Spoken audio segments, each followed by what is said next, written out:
Sunday at the Unitarian Universalist Fellowship in Laguna Beach. My name is Dara Skarecky, and I will be serving as the worship associate this morning. Our Zoom and audiovisual text today are Don West Jr. and Pam Floodman, and our music will be led by talented music director Carol Cole. The land on which we join together in worship is the ancestral territory of the Hashman and Tongva tribes. We offer our gratitude to the First Nations for their care of the earth and for their teachings. This morning, we are delighted to welcome to the UUFLB one of our recurring speakers, one of our favorite speakers, Michael Eslin. Michael Eslin serves as the chaplain for the Sims Mann UCLA Center for Integrative Oncology. Two-time TEDx speaker, Michael speaks extensively to healthcare professionals, patient populations, and faith communities across the country. Long serving as adjunct faculty at the Wiesenthal Center Museum of Tolerance, he's also worked as an activist educator addressing anti-LGBTQ bias in the larger community for well over 30 years. Michael was recently inducted into the UCLA Semel Institute Eudaimonia Society in recognition of having lived a meaning-driven life. He has 4 volumes of CDs available for purchase. Contact Michael through his website, www.michaeleslin.com. He will be giving a sermon titled Face, the Music, and Dance. He describes it as popular guest speaker and UCLA oncology chaplain Michael Eslin will explore the dance we do between acceptance and self-compassion. If we reach for acceptance of our circumstances as a pathway to inner peace, what part does self-compassion play? Thank you, Michael Eslin, for deciding to come back to our church to speak on this topic. Each Sunday, anywhere there is a service held in a Unitarian Universalist congregation, a chalice is lit. The flaming chalice is the symbol of our faith. If you have joined us this morning by Zoom, I invite you to light a chalice within your home as Michael lights the chalice for us here at UUFLB. I will read the chalice lighting words, titled Love is the Center. It was written by Eric Hepburn, a UU from Austin, Texas. We light this flame to remind us, love is the center. As we grow and connect, mature and deepen, love remains the center. When the light of truth burns all else away, love remains. Thank you, Michael, for lighting our chalice this morning to begin our time of worship. Throughout the service this morning, if you are here with us in the building, I invite you, if you wish, to come forward and light a candle here in the sanctuary in recognition of whatever you are carrying in your heart as you join us for worship today. At UUFLB, we are a welcoming congregation. Whoever you are, whomever you love, no matter your age or gender, your ancestral or ethnic background, and whatever sincere questions that you bring with you today, whatever has brought you here this morning, we welcome you to our community of mutual caring and serious intent to grow as spiritual and ethical beings. Many thanks to everyone at UUFLB who works together each week to create opportunities for us to worship together and to be together in community. Our board, our worship committee, and everyone who helps to prepare each week for our Sunday morning worship services and other events, such as the Zoom at Noon discussion group. We also know that there are always more opportunities to work together and more to be done. So if you are looking for a way to become more involved, please reach out.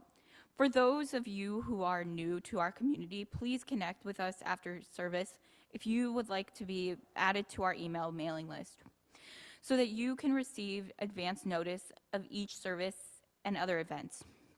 Connecting with each other is the way in which we can build community as a strong base from which we can go out and make a difference in the world. On the slide that Dawn will put up for us is information about upcoming services at UUFLB.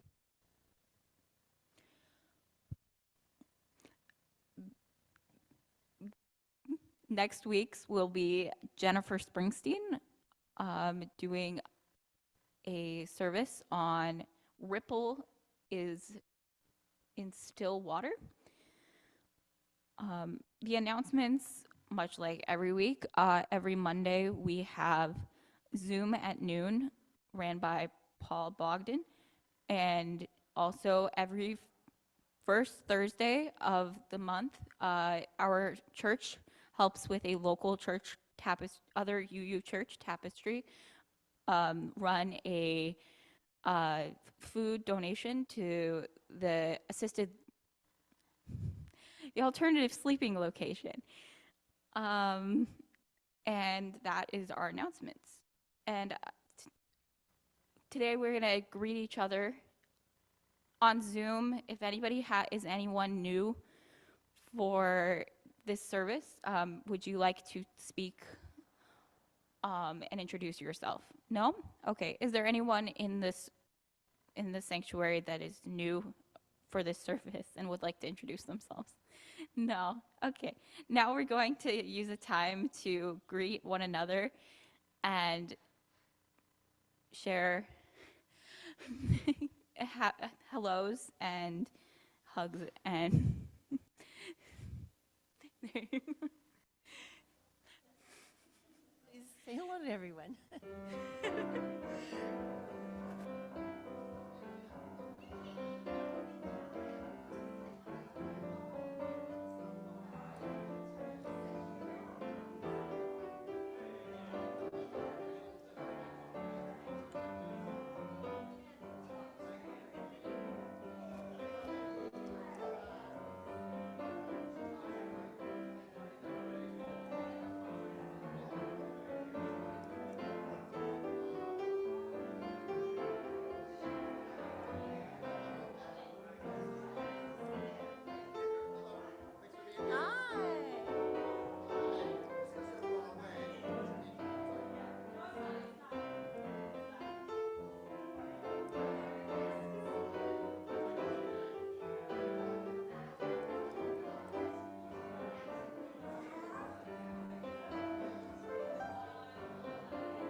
The gathering music was What Was I Made For by Billie Eilish from the Barbie movie.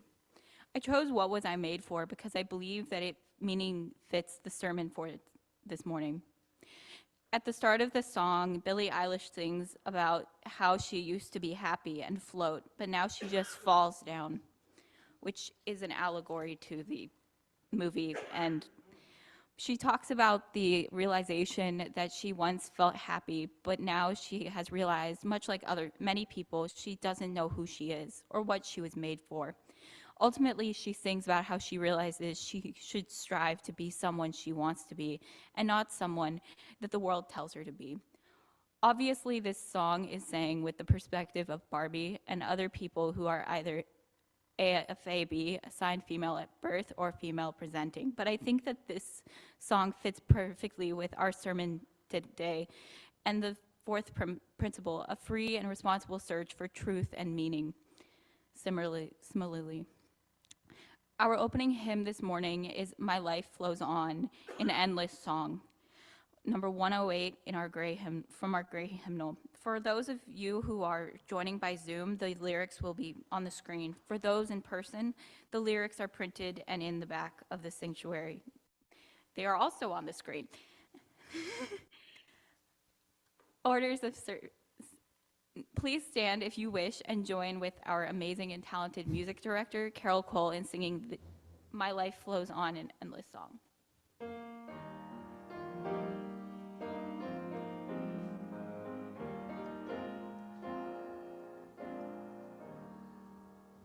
My life flows on in endless song above earth's lamentation. I hear the real, the far off hymn that hails a new creation. Through all the tumult and the strife, I hear the music ringing. It sounds an echo in my soul. How can I keep from singing? What though the tempest round me roars? I know the truth it liveth. What though the darkness round me close? Songs in a night it giveth. Though storm can shake my inmost calm, while that my rock I'm clinging. Since love prevails in heaven and earth, how can I keep from singing?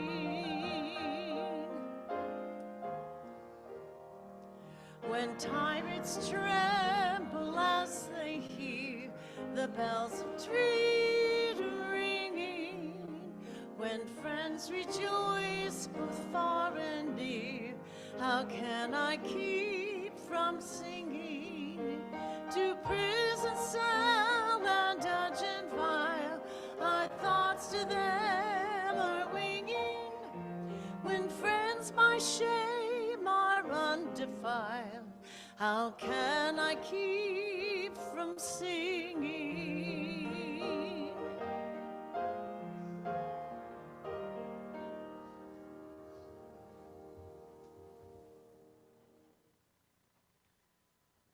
Good morning. As a reading this morning, I'd like to offer this poem by Dorothy Hunt. It's called Peace is This Moment Without Judgment. Do you think peace requires an end to war or tigers eating only vegetables?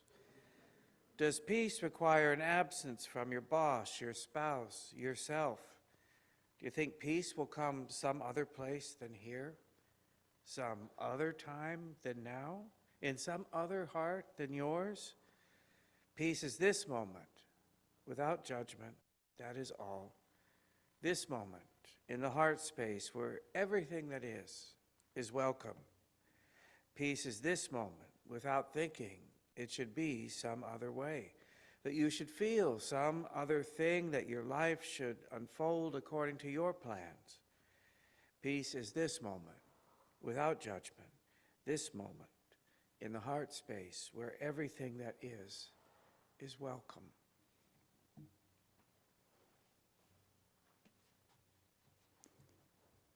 Let us take a moment to remind ourselves why we come together as a community.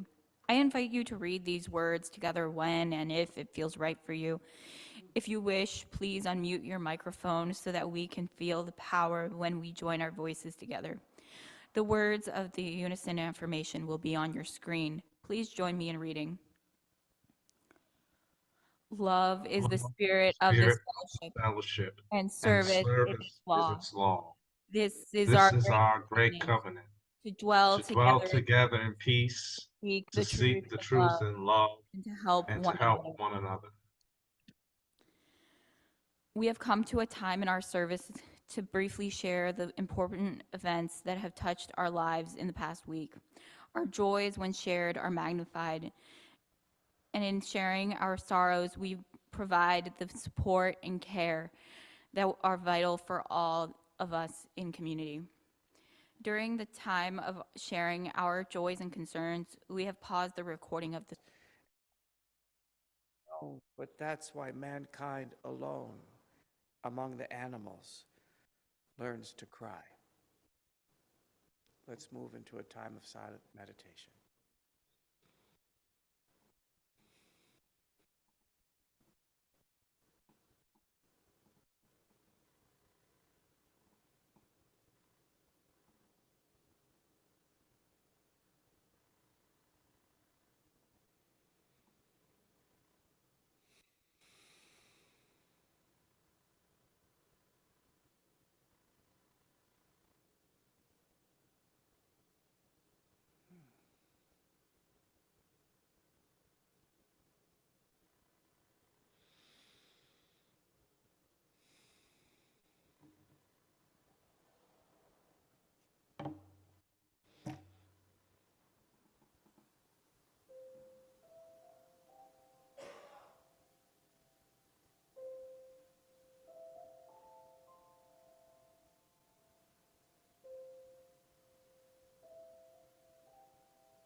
There's a whole lot of wisdom out there, particularly in the Eastern traditions, that would suggest that equanimity, acceptance of what is the pathway to inner peace, maybe even to enlightenment.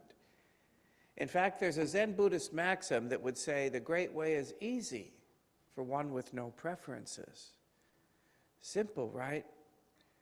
Yet, as an oncology chaplain, every day I walk beside folks for whom a cancer diagnosis is automatic entry into the veritable Olympics of acceptance. And Zen masters be damned, every patient I walk beside most certainly has their preferences. They would have preferred anything other than this. Metastatic cancer at age 40, are you kidding me? I can't accept that. I can't accept that it happened to me, that it happened to my family. I want my old life back. Even though resistance to what is, no matter what our circumstances, only solidifies and deepens our suffering, guarantees it, in fact, leaving us stranded miles away from any oasis we would ever call inner peace. At the same time, we live in a culture that absolutely reveres self-reliance and abhors what it sees as self-pity.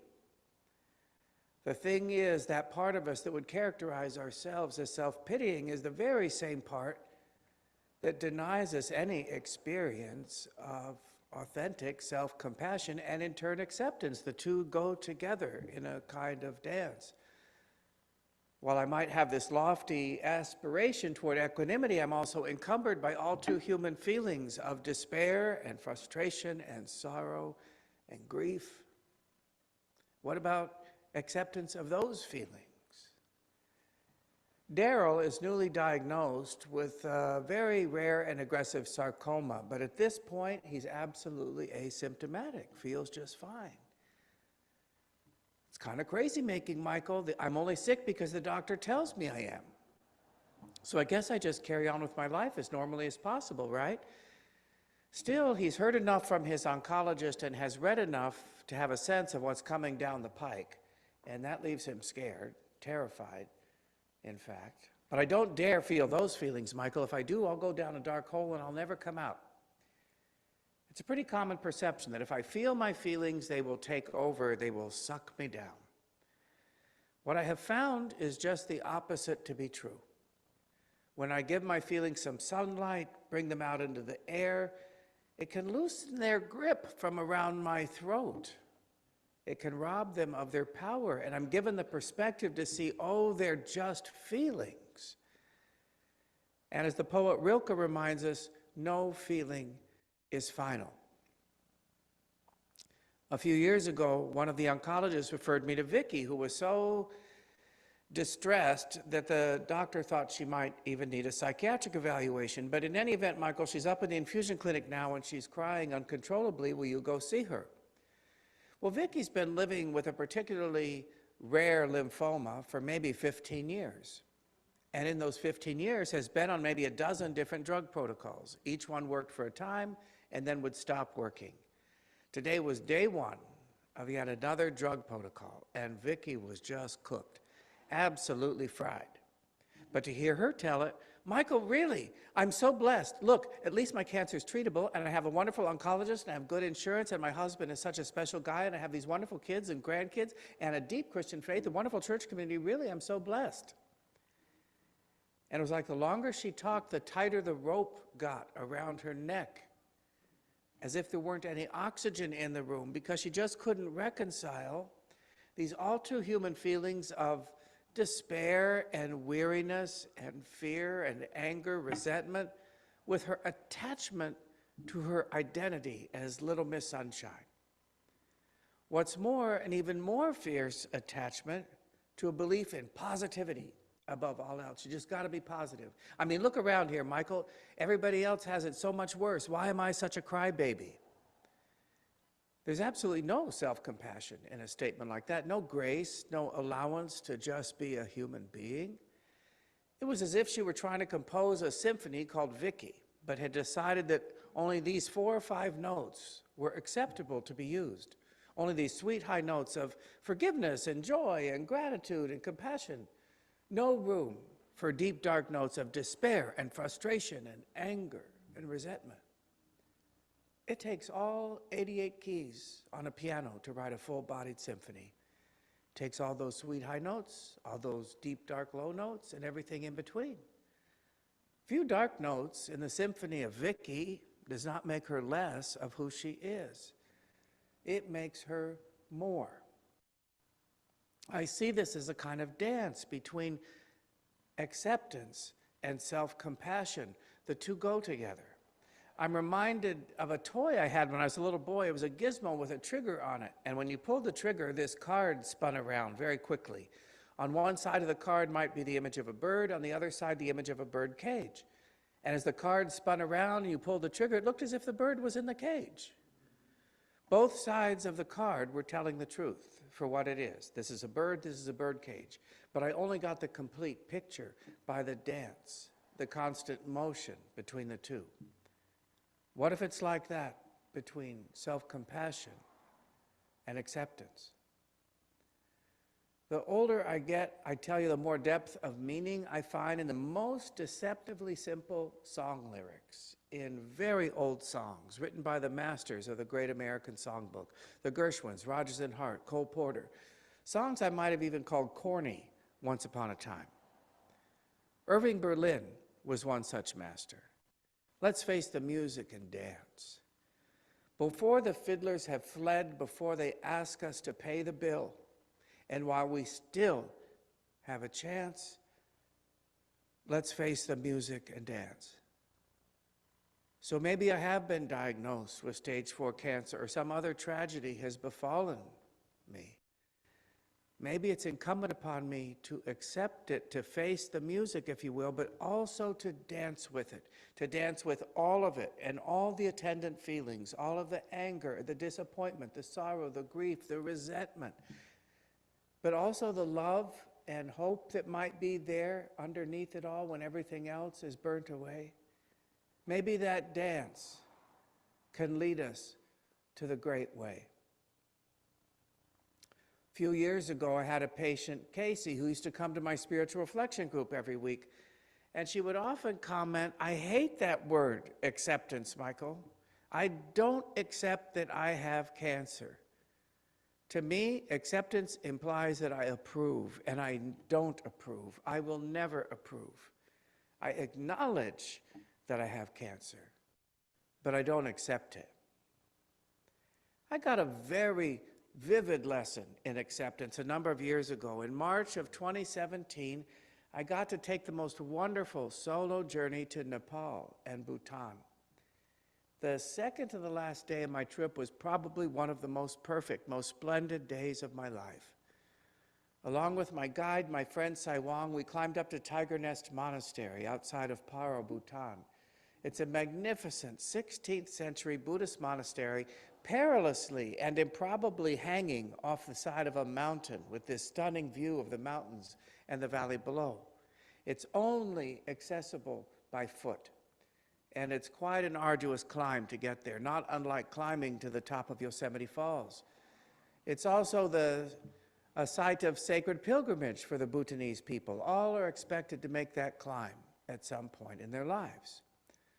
So Sai Wang and I made it up to the monastery, and when we reached the gate, we took our shoes off and we went inside. The first thing I saw was this big, fat, orange tabby cat snoozing in this narrow shaft of sunlight coming in through a narrow slit of a window, right next to a monk tending to an altar. Sai Wang showed me around a bit. We sat down in the great hall and meditated for a time. And then we lit a few butter lamp candles, sending up prayers of healing for loved ones, patients, my mom. With our spirits full to the brim, we descended back down the mountain, talking about life, about everything, all the way down the mountain. Once we got back down to the bottom, my guide Sai Wang surprised me with a treat of a herbal hot stone bath in a wooden tub at the family farm of my driver, Sonam Tabgai. After this delirious soak, I got treated to a home-cooked meal at the family farmhouse of Sonam Tabgai. Along with him, his family, Sai Wang. Like I say, it was a perfect day. The next day, I was supposed to fly out of Paro back to Kathmandu, spend the night, and then catch my long series of flights home to Los Angeles. I got up, I pulled the curtains back. I couldn't believe my eyes. The whole landscape was blanketed in white. It had been snowing all night. Oh my God, it's so beautiful. And just think, Michael, if this had happened the day before, I wouldn't have been able to have that climb up to Tiger Nest. Aren't you lucky? And then it didn't stop snowing. Uh-oh, what if my plane doesn't leave? I got kind of frantic, scrambled around, got packed up, went downstairs. Sai Wang picked me up. Sai Wang, can we call the airport? Do you think my flight's going to leave? What do you know? No, Michael, you can't call. They don't allow it. You need to go in person. And I'm sorry to say that it's not allowed. It's against the law for me to go into the airport with you. So once I leave you at the door to the terminal, you're on your own.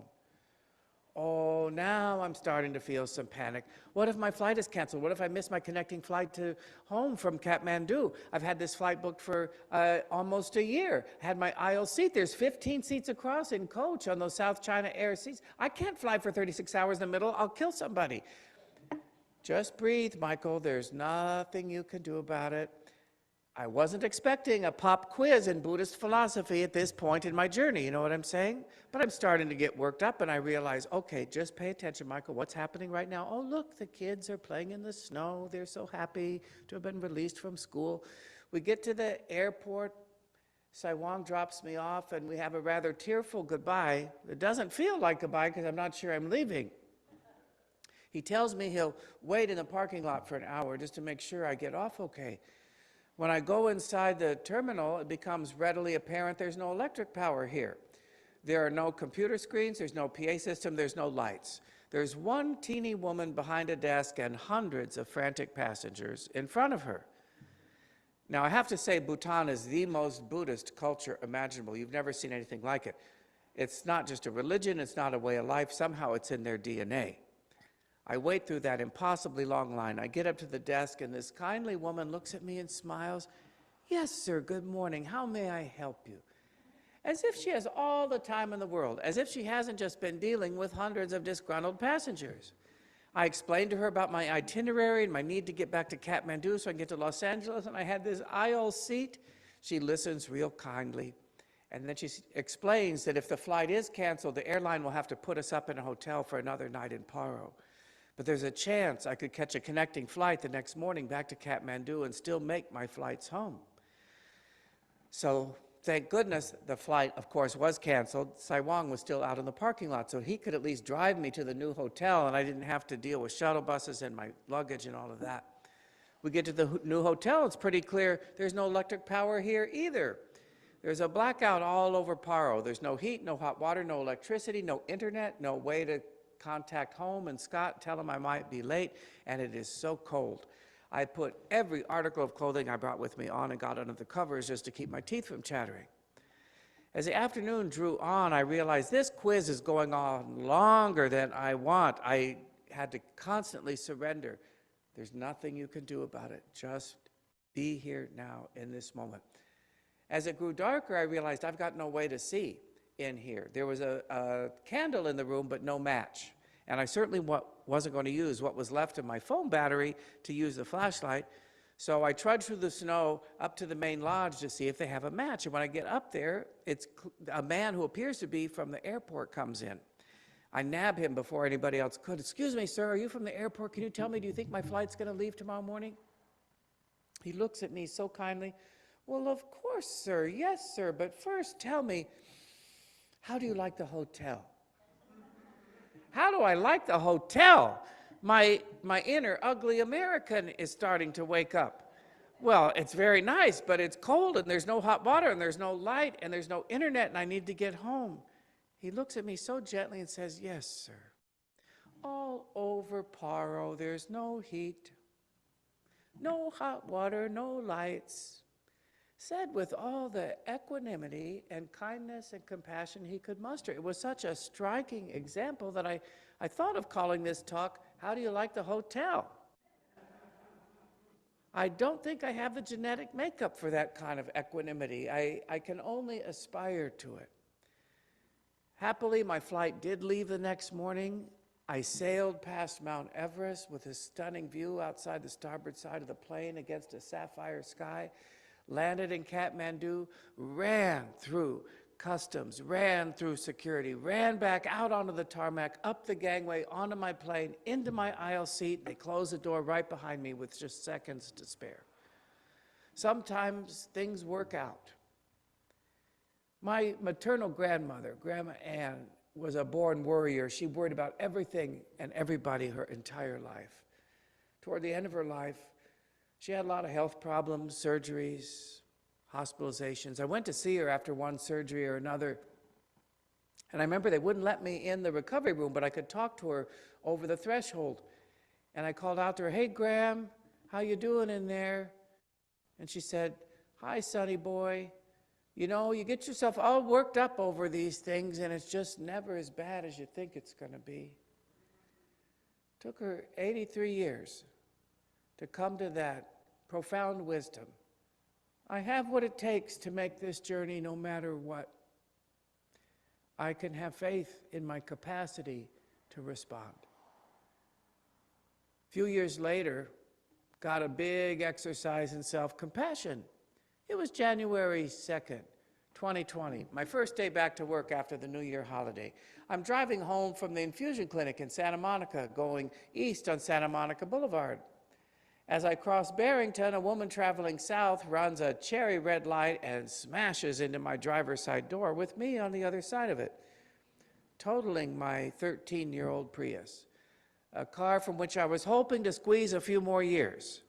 So much so I had just put $5,000 into it for a replacement hybrid battery and new tires, total loss. Happy New Year. So I had to spend money I didn't want to spend to get a replacement used car, and it was nice to have a slightly newer car, but I'd rather have had the money. And about 10, 11 months later, Christmas Eve, 2020, that was the height of the pandemic, before the vaccines. Do you remember what that was like? All of us in lockdown. Scott and I are home. It's Christmas Eve. It's 5:30. We hear what sounds like an explosion out in front of the house. The whole house shook. What the hell was that? I had this sinking feeling, oh no. I went outside. The whole neighborhood was already on the street. Some kid running a drug deal gone bad had smashed into my new car with such philosophy that he knocked it clear in front of the neighbor's house. No! I screamed. I could not accept this. God bless Taylor next door. Just the person you want in a scene such as this. He's getting all the information, taking the pictures, talking to the cops, keeping the space of calm, constantly saying, Michael, Michael, Michael, it's okay, while I'm just melting down. I finally snapped at him. Taylor, quit saying that. There's absolutely nothing about this that's okay. God bless Lisa across the street. She comes up right behind me and says, you're absolutely right, Michael. There's nothing about this that's okay. Sometimes you just need your feelings affirmed, do you know? But still, I was nowhere near able to accept this reality. Couldn't do it. I have a very low threshold for what I perceive as injustice, particularly for what I perceive as spiritual injustice. I mean, look at what I do for a living, for Christ's sake. Is it too much to ask that I could get one car totaled, spend money I don't want to spend to get a replacement car, and keep that car nice for longer than 10 months? Apparently, yes. The answer to that question is always yes. Is it too much to ask? Because this is what happened. And of course, everybody I told about the incident responded as you might imagine. Oh, Michael, just be glad you weren't in the car. At least you're safe. It's just a car. It's only material things. It's only money. And the more they said it, the more I wanted to kill people. I mean, I knew they were right, of course, but I wasn't remotely close to that reality. It took me a good week to come up with a word to accurately describe how I felt. Forsaken. Spiritually forsaken. As if somehow the universe, as I'd come to understand it, had broken its contract with me. I was bereft. I'm a swimmer. Oh, I want to say before I even do that, because it was holiday time, the insurance company took a good week to send a tow truck out to tow the wreckage out from in front of the house. So every day I go out to get the paper, get the mail, I'm confronted with that wreckage, the violence of it, the injustice of it, the spiritual injustice of it. And when they did finally come to tow it away, I'd gone out to empty the glove box and all of that, and they towed it away, and I just sobbed. I amazed myself. It was as if they were wheeling my dead mother out of the hospital room, and I'm not a car person at all. I went inside the house and just wept, and Scott was so dear, he just held me, and I was embarrassed for carrying on, so I said, Scott, you know, this is about way more than the car, right? That's not what I'm crying about. I know, he said. I was forsaken. I'm a swimmer. I swim every day, religiously. It's partly for fitness, but partly for my own sanity. During the pandemic, it was really hard to find a place to swim with all the gyms closed. And there for a while, Glendale had a community pool open that was open very restricted hours, very strict contact precautions. Every day I had to scramble to get a reservation to swim for 45 minutes.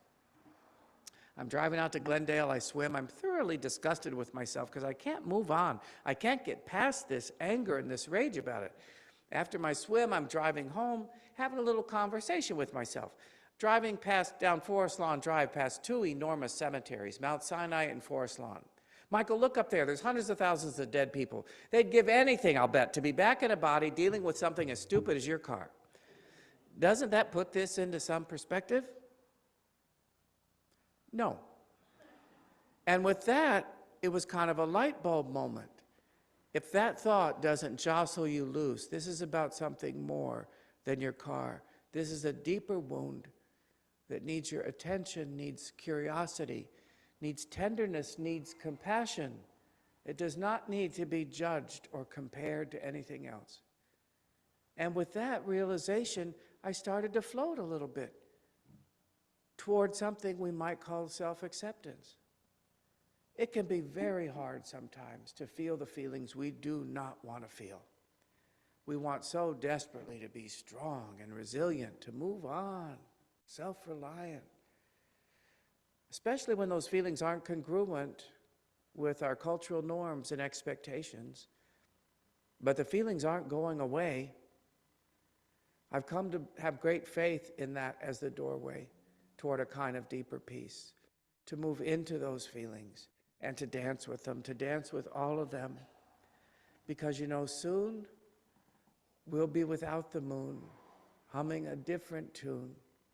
And then there may be teardrops to shed, but while there's moonlight and music and love and romance,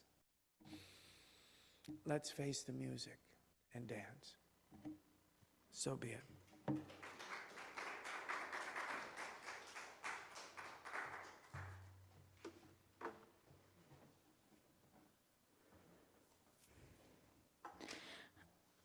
Our closing hymn this morning is number 311, Let It Be a Dance.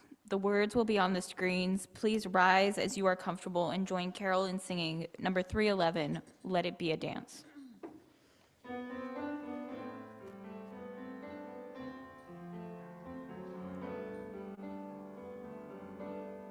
Let it be a dance we do. May I have this dance with you through the good times and the bad times too. Let it be a dance. Let the dancing song be heard. Play the music, say the words, and fill the sky with sailing birds.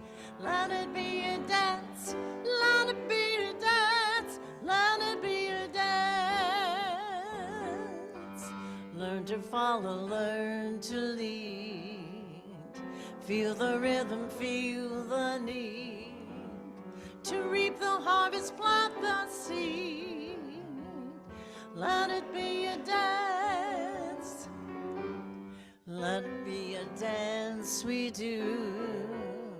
May I have this dance with you through the good times and the bad times too. Let it be a dance. Everybody turn and spin. Let your body learn to bend.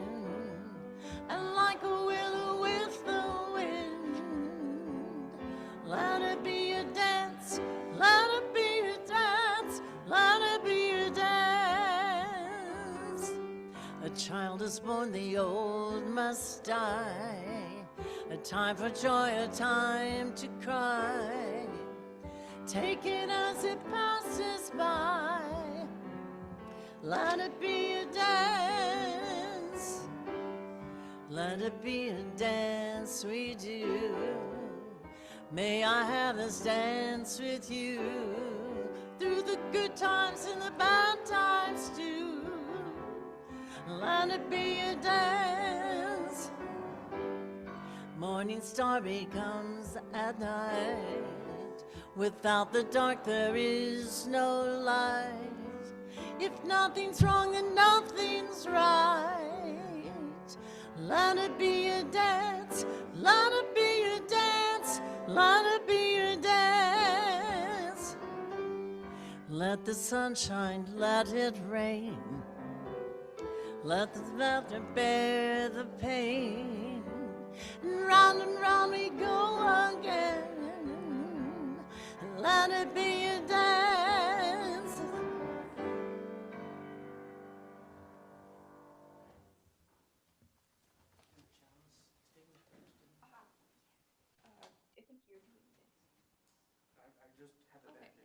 Okay, sorry. Now is the time for us to extinguish the chalice at UUFLB and in our homes. Do you mind? Love holds you. Love bears witness to all your inherent dignity and worthiness. It witnesses how you try, succeed, and fail, and it does not flinch. Love will not let go. Love holds all of you. I invite us to close our eyes one more time and maybe breathe a few deep breaths together. Might we envision the complicated dance that is our own life right now today? All the parts we love, that bring us joy, the parts to which we cling, that make us believe life is worth living, as well as the parts we wish weren't there, the parts that are hard to accept. If only this or that would go away or weren't true, then I'd be happy, then I'd be okay. Can we envision those aspects locked in an embrace, in a great and wild dance? Might we be fascinated by the dance, entertained by the dance, maybe even fall in love with the dance, perhaps even after, long after, the song has ended. So be it.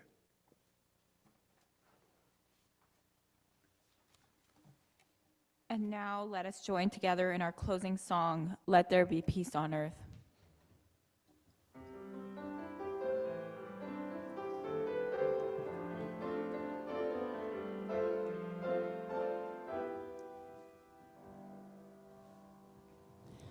Let there be peace on earth, and let it begin with me. Let there be peace on earth, the peace that was meant to be. With earth as our mother, we are family. Let's walk with each other in perfect harmony. Let peace begin with me. Let this be the moment now. With every step I take, let this be my solemn vow to live each moment, live each moment